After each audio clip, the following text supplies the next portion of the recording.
Hello everybody. So today we're going to talk about ancient system of self-governance, which is supposed to be. Let's try to check the sound. Yes, sound is okay. So let's talk about it first. So we had this system going on for centuries and maybe even thousands of years. So sometimes they ask me, what's up with this great Tartaria? Why did it lost to all those who were able to cut this empire?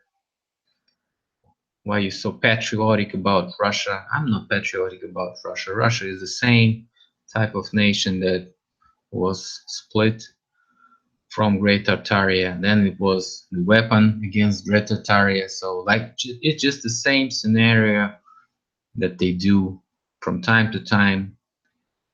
They start this all over again. And if you want to understand how the system works the system of splitting, the system of divide and conquer, so-called divide and conquer, this is a system that works only one way. Just imagine if you have one huge nation and you want to win it, you want to beat it hard, and you just can't do it because it has all this power, all those warriors, technologies, and stuff like that. So what do you do next? You try to fool the system of this huge nation. You engage it to different things that it doesn't have at that time, but may be interested in, such as trade, or maybe such as some new technologies that they don't have at that time. For example, if you live in an island, maybe you have a huge nation, and the best nation on this island, for example, maybe New Zealand, and some British ship, for let's say British, maybe okay, French ship, or maybe okay, let's do it British. British were one of the best sailors, anyways. So the British ship comes to this huge island of New Zealand and says, like, we have this like gunpowder rifles and all this stuff, but you have to, like, you know, give us all your land. That would be fair if they said that. But no, they didn't say it because they wanted to split and make those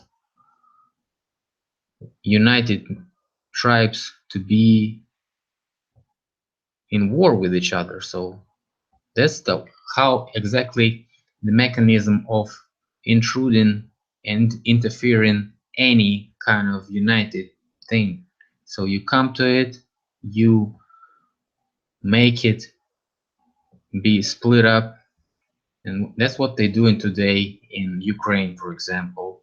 That's what they did with Poland, Finland.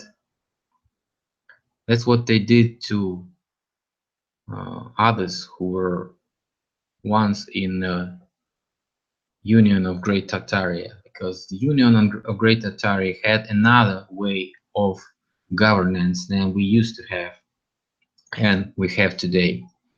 Because what we know is a couple of ways of governance, like monarchy, democracy, tyranny, and stuff like that. But do we know something about self-governance? No. We only heard about local governance and stuff like that, but self-governance is one of the best way to control the society, because society controls itself and it actually has the system of self reproduction, self-development, but in the same way, it doesn't do any harm to nature because the self-governance is based on the nature and what nature wants. Because self-governance is based on the physical and moral conservation of humankind, which always was in good relations with nature and ecology. Only in 20th century, in the end of 19th and beginning of 20th century, we lost that connection. Before that, we did everything that was really up to natural powers, and we were controlled by the nature itself. If we are looking for God, and if we are reading books about religion, maybe Bible, maybe Quran, maybe Torah, we won't find this about self-governance. Self-governance is a prohibited topic. The principle of self-governance is given the actual voting power to individuals who deserve it, and how you can do it in a fair way. As I've told, the self-governance system is based on natural and conservative human connections. So one of the most conservative human connection is a family. And that is what self-governance is basically based at. Because you have a head of a family and a family as two separate units. A head of a family has multiple rights to do, like head of the family decides what actually the family decides. And only the head of the family has a right to speak for the family. But there's also some type of other things that can be also engaging the family itself, but we're going to talk about it a little bit later. So the head of the family is actually the voter at the village vote, or maybe the village voter is also the head of the village, and he can vote on the level of region, and the region head can vote on the level of regions or maybe nations. So this is a simple way to control and self-govern, because what does a family when they pick the member of the family who's going to vote? What principles are they used to have? The basic principle of picking up the head is the head supposed to be the most smartest and honest man or individual in this family. It's not only a man, of course, because sometimes family picked a woman when it was actually in favor of this family, because family does understand that if she like picks some type of person like Hillary Clinton maybe, who is weak and coward, everybody's gonna know about it, and they won't listen to her basically on the village level or even higher if that type of person goes at the level of the villages and at the regional congress. So that's the basic way. You pick up the smartest, the most cleverest, the most honest, and most predictive to yourself and others person. But it doesn't mean they have the total power. And we're going to talk about it a little bit later. So the same principle is on the village level. Village gathers all those family heads and they decide who is the head of the village on the same basic principle. The best one who's gonna protect this village on the regional level, who's gonna serve the interests of the village and his family, in fact, that's the guy who's gonna be picked for the village head. And guess what? On the regional level is the same thing. You pick the head of the region just like that.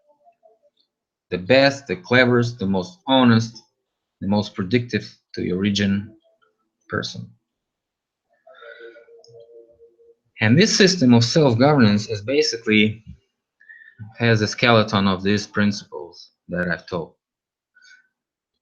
And whatever you find out what are they were actually deciding, those family heads, regional heads, and so on, they were deciding and making propositions in the way that they supposed to do it because the families know what the heads are up to and were able to actually participate and discuss every question, every topic before the family head went on his congress on about this or that topic or question.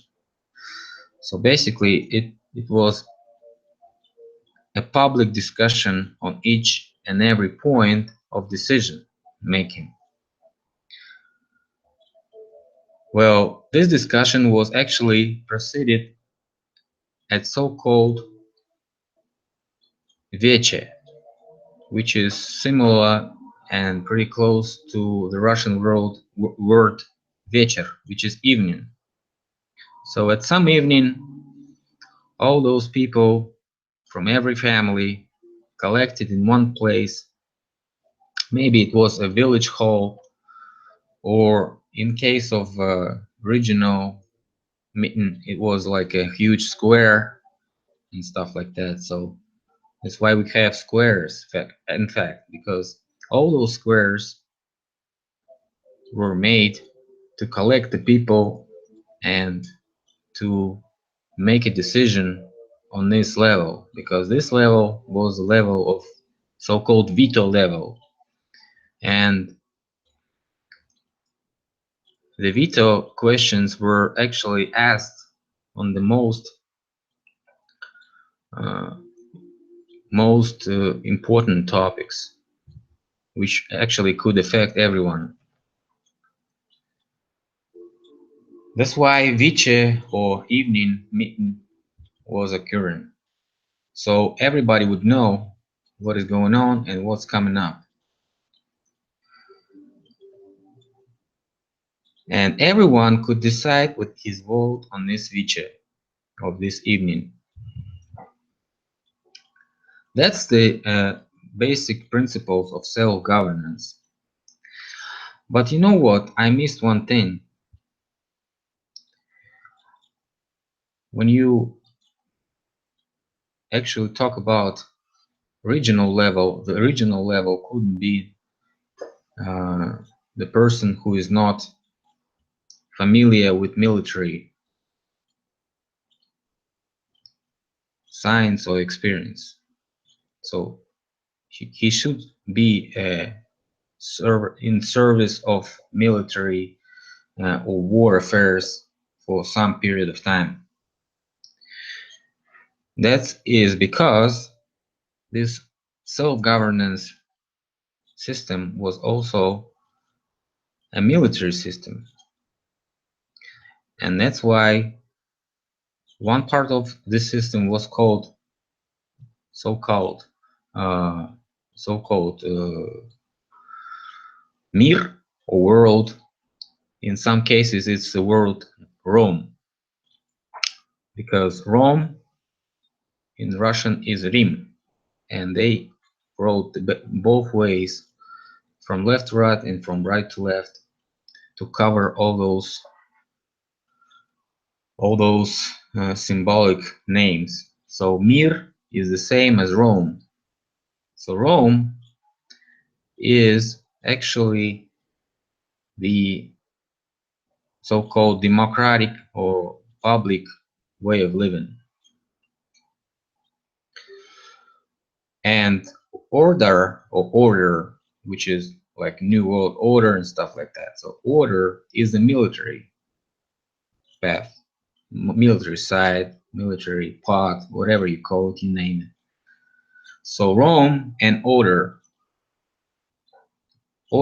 was made like this. So you pay like 1/10 of your income to order. The order also can obtain every 10th boy of your family in the military service. And if it's a war conflict or maybe something like that, maybe uh, every family also has some type of military service, because if the war occurs, everyone becomes a soldier and stuff like that. So we're talking only about permanent service. So only 1/10 of each family's men actually was serving military for permanent. But it also was not like we have it today, when young people go to military service. Only a person who is older than 50 years could serve permanent military service. Because in that time they knew that excessive killing, or maybe unnecessary killing, is a great sin, and it also can affect your further life, and not only this life but next one, and so on and so forth. So sometimes killing of one man turned to a family vendetta, when one family was killing another family for centuries and so on. It was like a holy war, maybe. So all those things we know from mafia movies about Don Corleone and stuff like that. So Al Capone. But it was actually in every part of this world. Family was stronger than anything we have today. Those family roots are still living in some nations, and we can find those traditions in Caucasus, Italy, some regions of America, Germany, Scotland, Ireland, Britain. So mostly in every country we have some so-called Orthodox people who actually were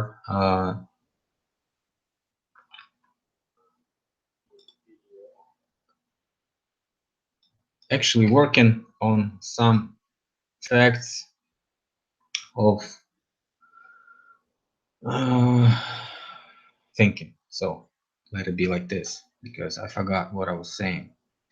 So anyways, I want to see, do we have any questions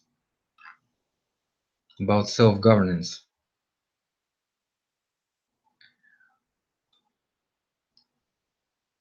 No, everything is well understood.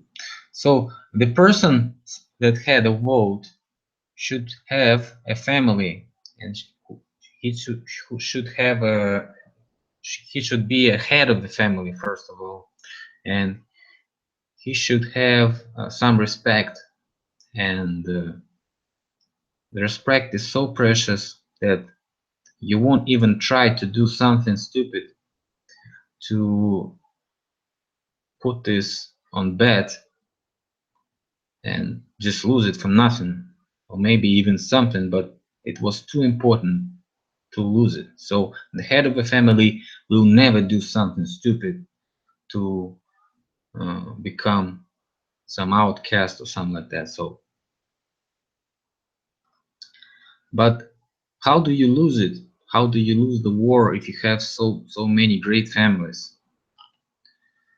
You lose it just like this, just like we do it today.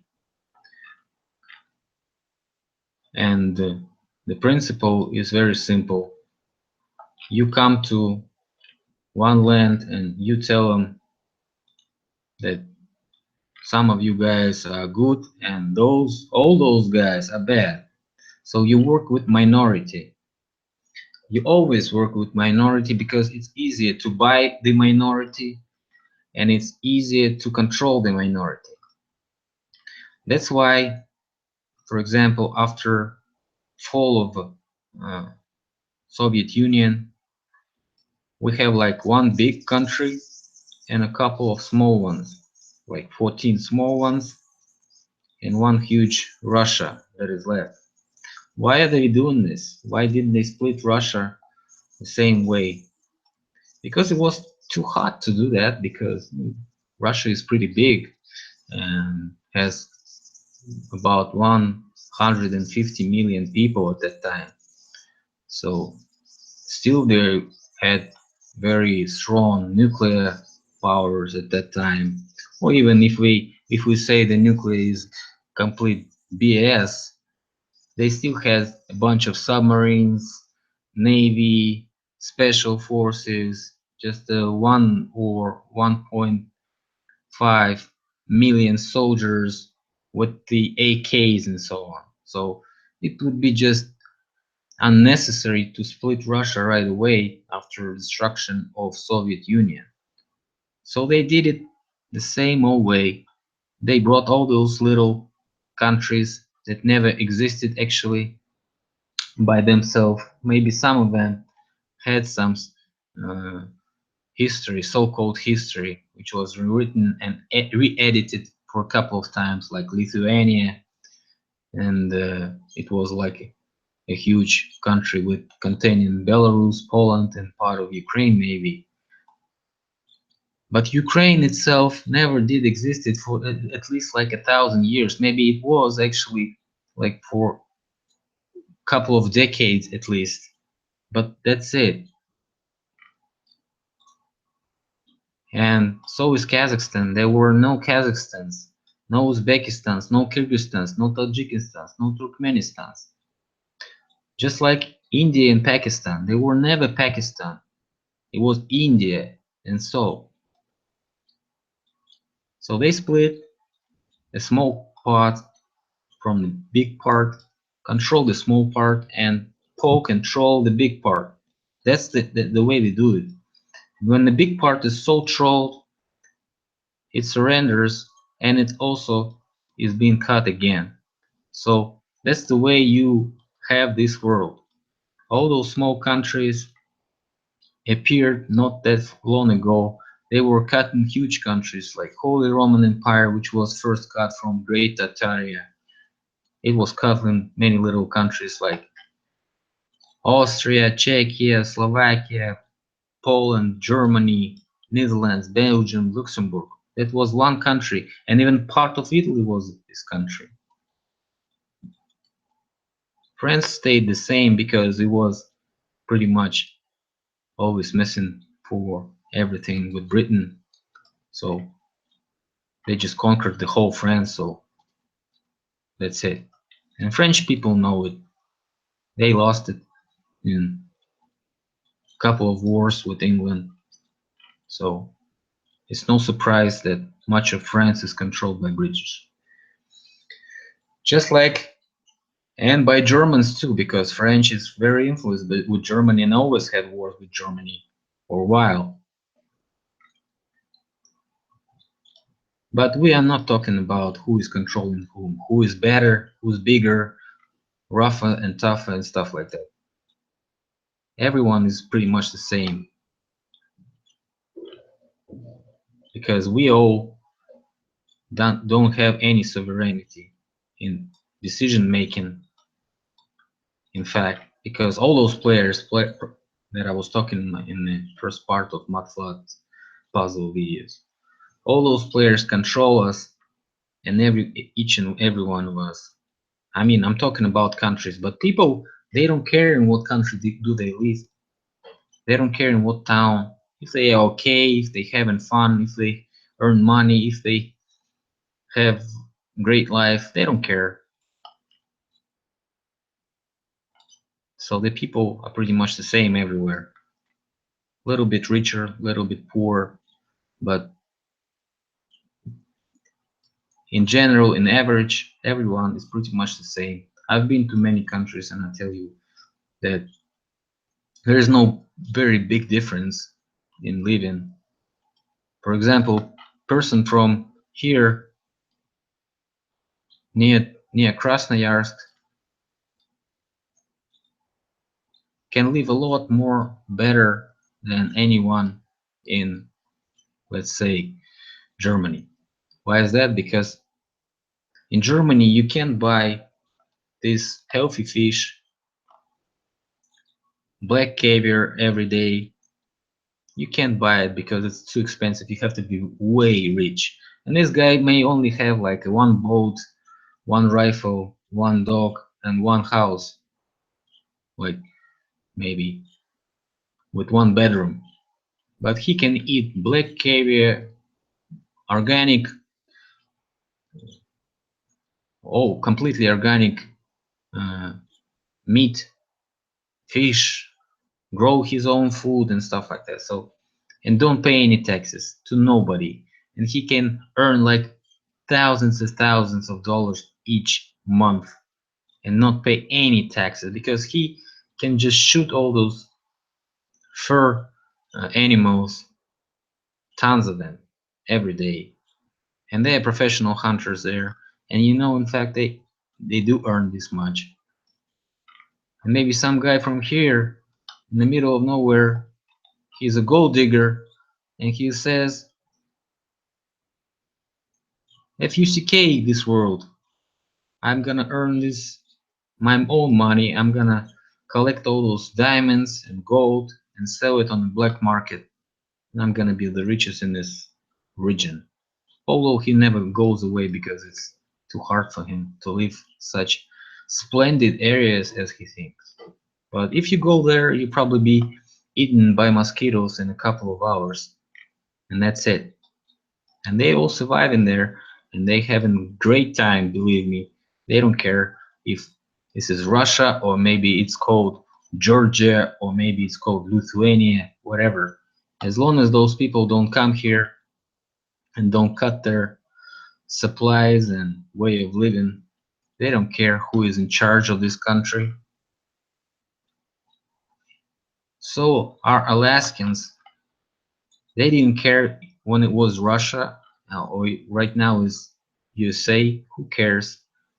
Nobody cares. As long as you make your living and do it the way you want it, when you're free to speak the language you want to speak. By the way, everybody spoke the same language. It was the language of our minds. We could transfer information without no letters, without no books. We could just, look at each other in the eyes and tell whatever we want to tell. And that would be understood by everyone. And sometimes we actually don't have any words to explain ourselves. And we use that nonverbal language every day. And it's okay because in some tribes maybe in ocean, in Pacific Ocean, on some islands maybe. Let's say it's not Hawaii, let's say like Fiji maybe. In those ancient tribes, they didn't like to talk because talking was like blah blah blah blah blah blah blah. You better do something, man, or we eat you. Because all you do is talk, talk, talk, and do nothing. That's what they were thinking. And that's what we're thinking in Russia. Pretty much the same. Deep down here in Siberia, we don't care. We are the most free people in this world because nobody came here. At least it's the final frontier. And that's why we are proud of it. And I hope you guys want something to say about what do you like? What do you want? But you know you can't do it. Because whatever you say, no one is gonna listen to you. Because all they care is earning money, earning something to pay taxes, to feed your kids, and stuff like that. And that's okay because the system is like this. But we can't measure people by the money. Money doesn't mean anything. Those guys just gonna shut down the music, and the missing chair, this game that I showed a couple of videos ago, is gonna be played again. Somebody's gonna lose. That time it was Soviet Union. Right now they know that it can't do anything here. So they picked Ukraine. Ukraine right now doesn't find its chair because it's missing.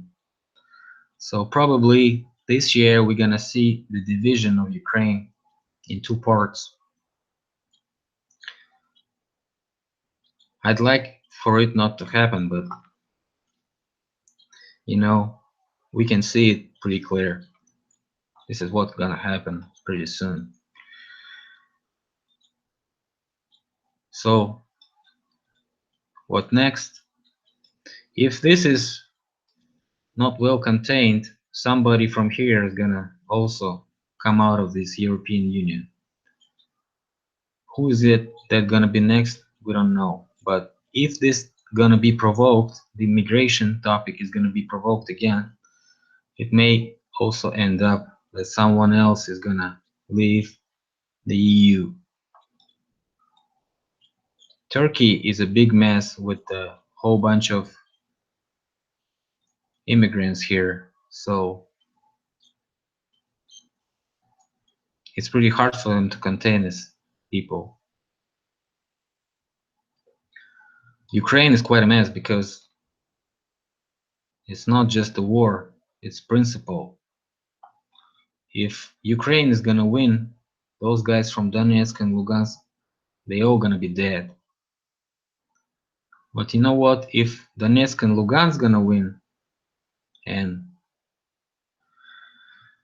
those guys are gonna be all alive, nobody's gonna get killed. They're all gonna go to jail, like in Nuremberg, when it was a Nazi trial.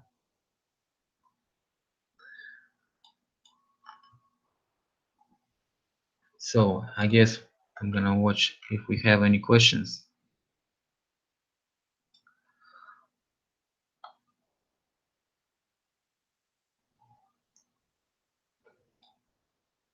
Like what or not? We're on this together. Yes, we are in this together, guys.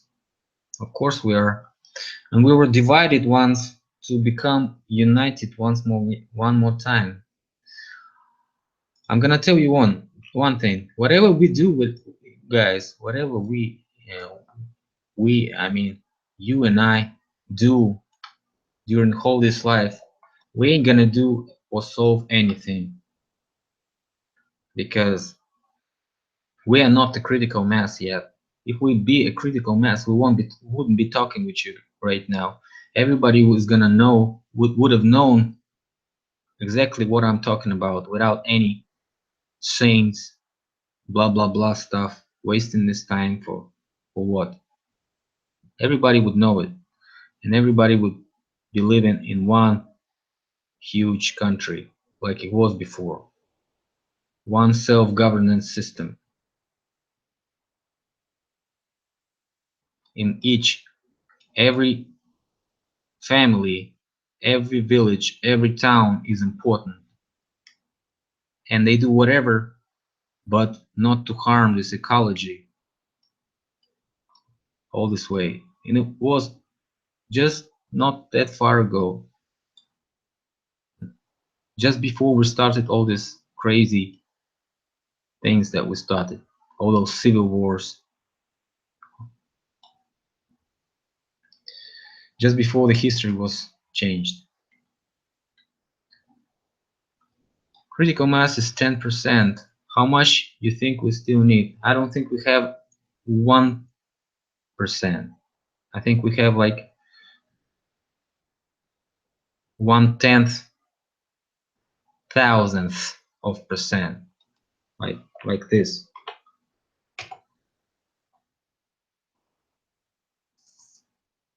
Maybe like this. The globe is ugly. I know, globe. I don't have any maps with the flat Earth model yet.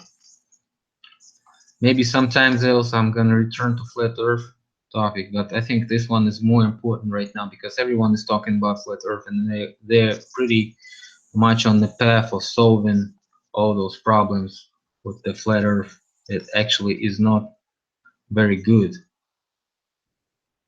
All tools are here, just need the people to focus and intention.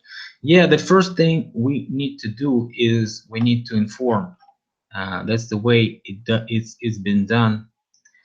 And if we inform people, we're gonna win more of them. And sooner or later, we're gonna come to 1/10% and maybe 1%. Because it's growing in arithmetical progression, in fact, because it's like a snowball. And I think when I was starting this thing in August, I was disappointed very much because I didn't have many views and many subscribers at that time, probably zero. And I was used to huge auditories. Last channel that I was working with at that time was a channel with the, I'm gonna show it to you.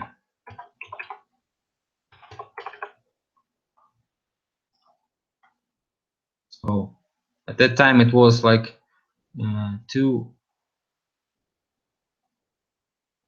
150 subscribers. Yes. So now it's 267. So they gained almost 110,000 in 2 years. And I think it's a good result, which was done after I left those guys, this channel. But they did all that we made at that time. They just continued moving on the same way. So they were pretty good. So I was used to larger auditories, and I was pretty disappointed when I saw that no one was watching it. What do you think of Alexander Dugin? He's a pretty smart guy. I actually was pretty much influenced by his studies and was viewing his videos for quite a long time. He is very good in geopolitics, but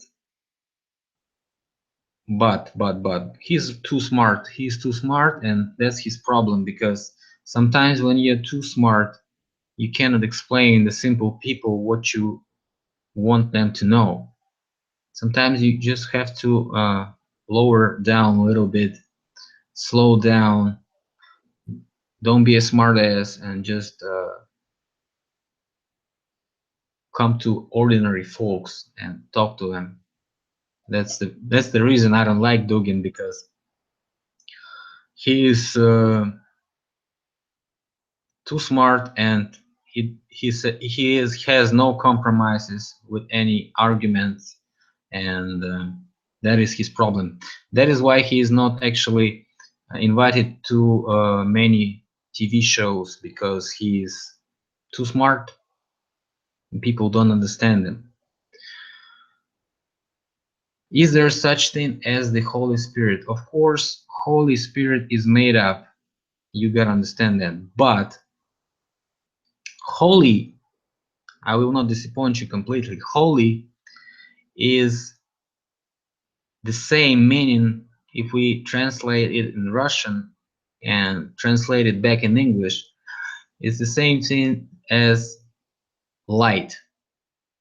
So is there, let's ask it again. Is there a light spirit? Does light have a spirit?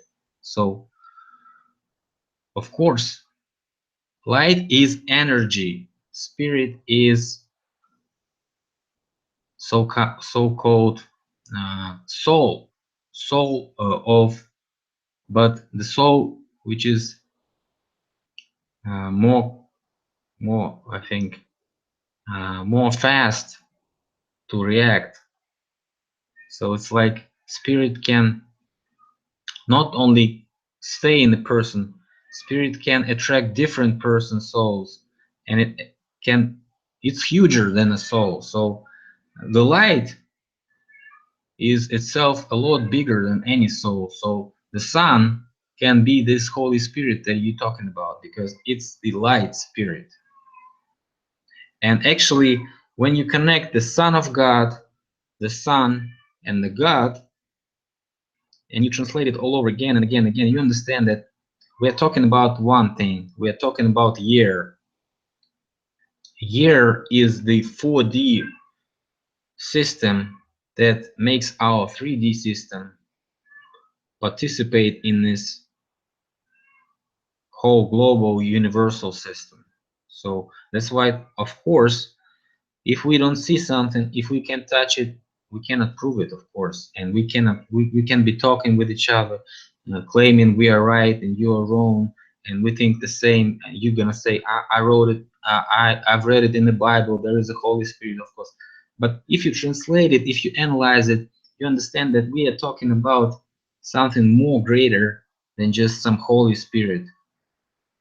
It's not holy, it's light.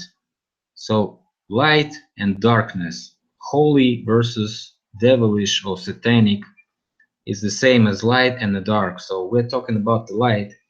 If we are talking about light, we have to mention, of course, the sun. And if we talk about the sun, we have to say the Son of God, because it's the same as written in the Bible, and we have to equalize it. First of all, because if we're talking about the Son of God, we have to talk about the Holy Spirit. If you talk about the Holy Spirit, we talk about the God. So it all is the root of one word. Prana, chi, of course, it's the same explanations from different languages of the same thing. Holy Spirit is the goddess, whatever you call it. It could be goddess in some religion, but in fact, we are talking about one thing. We're talking about this energy that makes us living. We're talking about this energy that moves things around. We're talking about the energy that is the measurement of fourth dimension.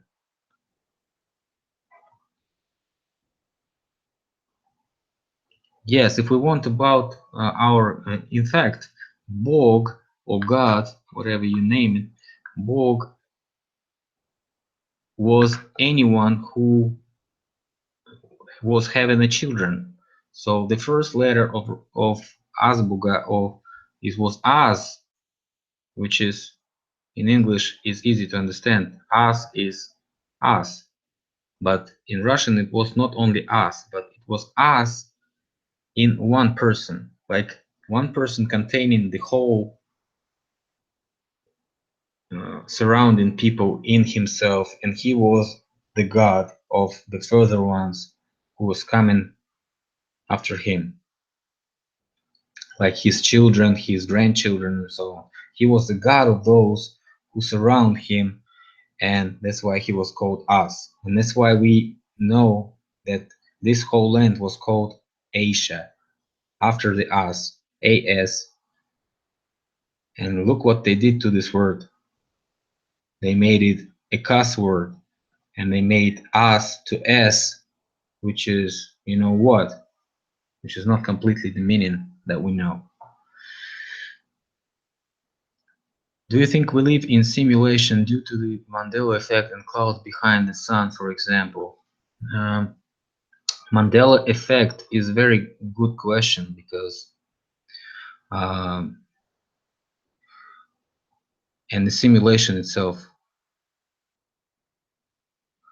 because we have to like make a video about this whole topic.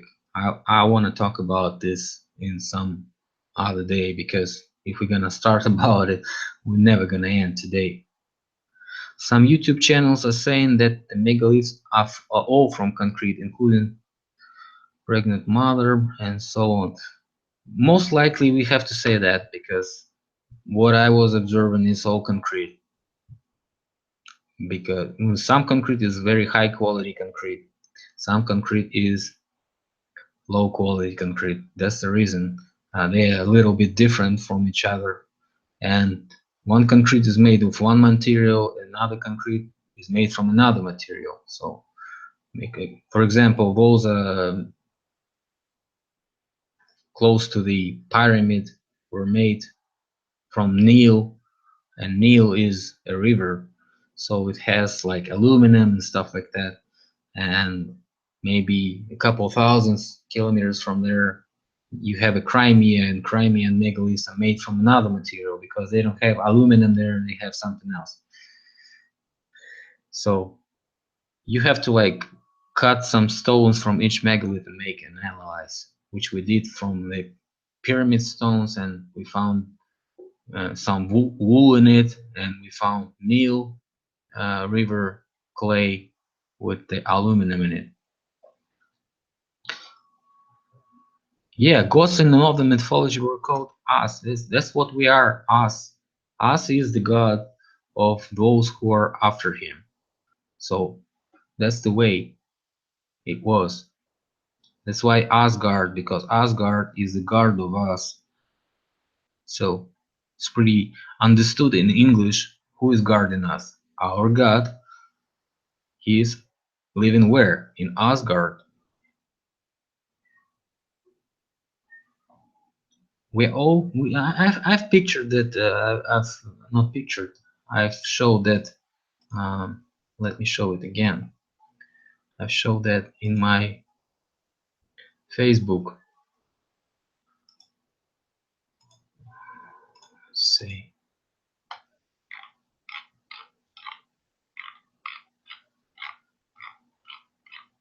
Oh, here it is. So in English, for example,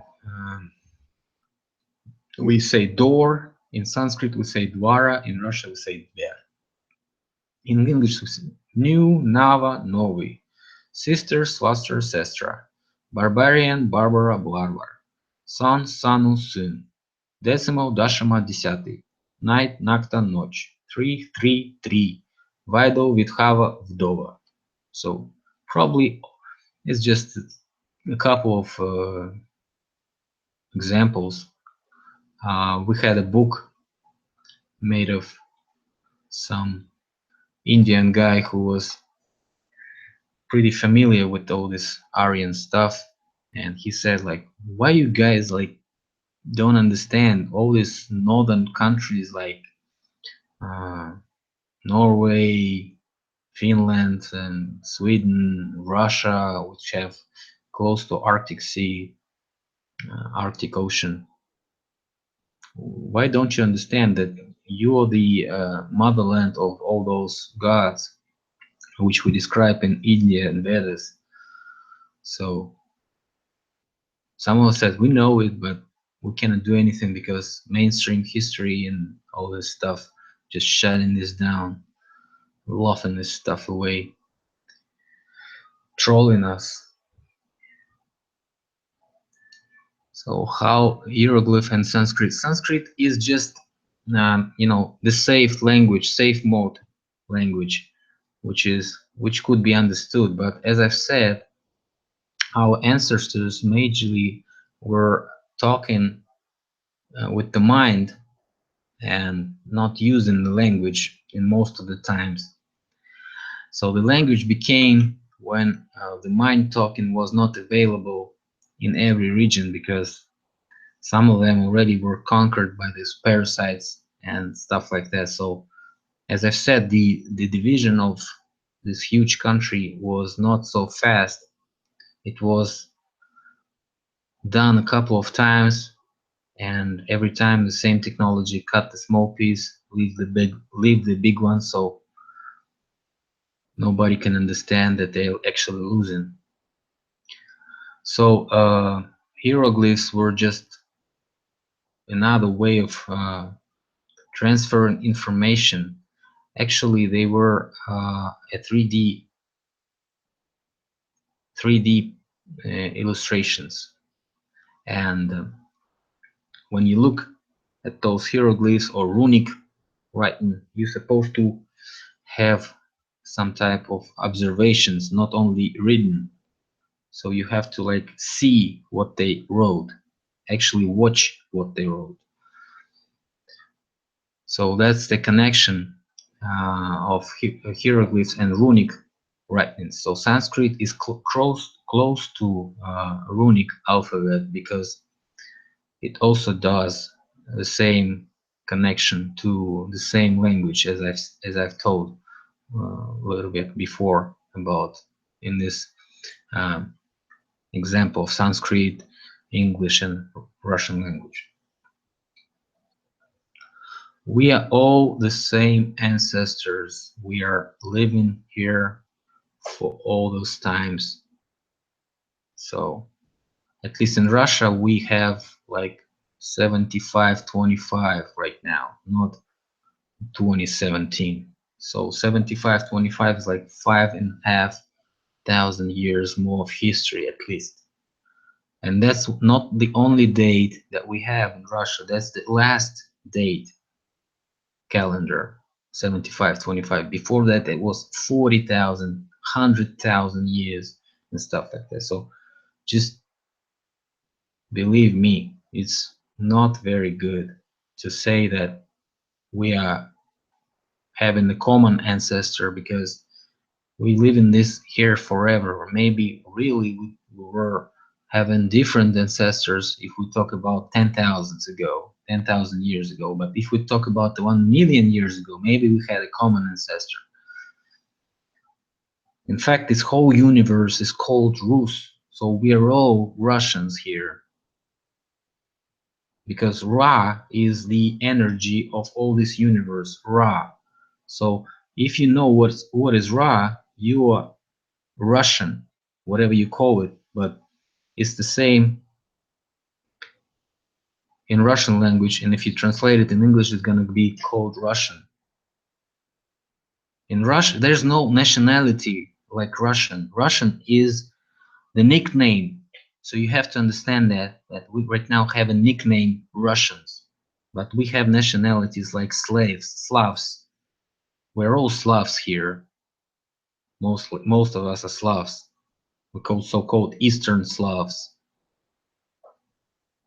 But the Russian is a nickname after the Ra. So the people of Ra are Russians. So we are all in the universe of Ra. And why we universe of Ra, we are all Russians.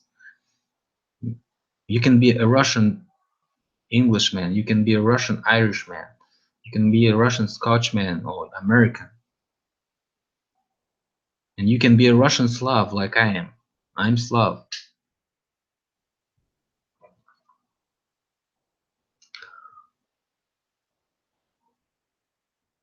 Is it a new cell beyond the poles? We're surrounded by the cells like we have. We have a cell here. So the cell is surrounded by another cells, another layer and layer and layer. Look like a B layer or maybe something like that. So like layers surround the layers, and this is all one universe. And this universe connects with other universes via water. That's why we have water above us, and beyond us is water. That's a real way to describe it, because the water is the connection, and we just inside this air bubbles of this cell. Well, do they have a shape, the cells? Do they have a shape, the cells? I didn't say what you mean. So this the shape of the cells is just like a cell. Look at them in the microscope and you're going to see the cell. That's the cell. Cells are different, but they're all connected with each other with some liquid stuff.